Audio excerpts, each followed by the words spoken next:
Hi, thanks for being in a new video. This time I'm going to tell you what I liked most and least about the Moto G24. This in case you're considering buying it. So, as always, let me tell you, don't buy the Moto G24 without watching this video.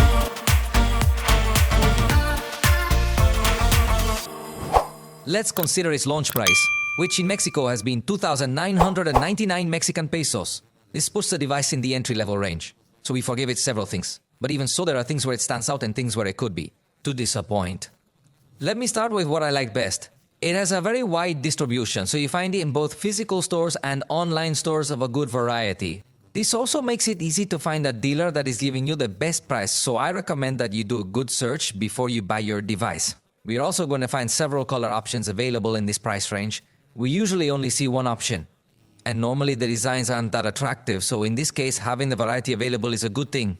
It also integrates stereo sound.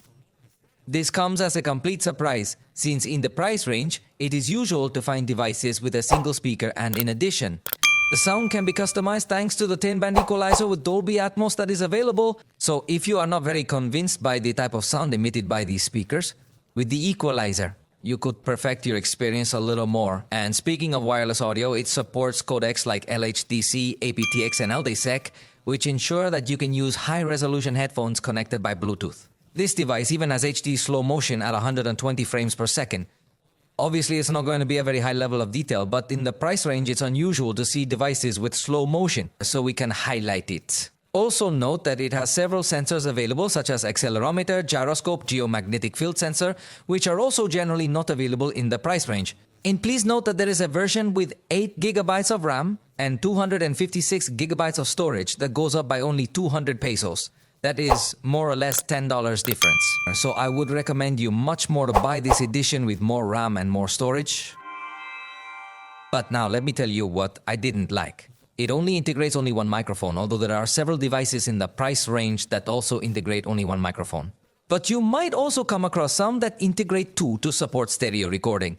Here recordings will be much simpler. In backlit situations, you might have some difficulties to adjust the focus correctly. And speaking of focus, in portrait photography, you'll notice that it doesn't keep objects in focus, so the results are quite artificial. Regarding video recording, the zoom is of poor quality, so if you're really into long-distance recording, you definitely need to invest a lot more money in this price range. None of them are specialists, but this one is still several steps down. This device does not integrate any option to try to take care of the battery, so you must be careful manually.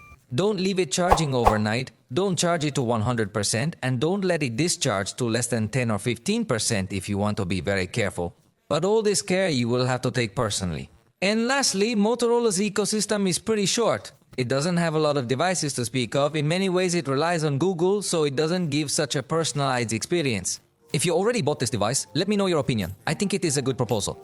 For now, we have reached the end of this video. I hope you liked it. If you did, you know you can let me know, and I'll see you next time.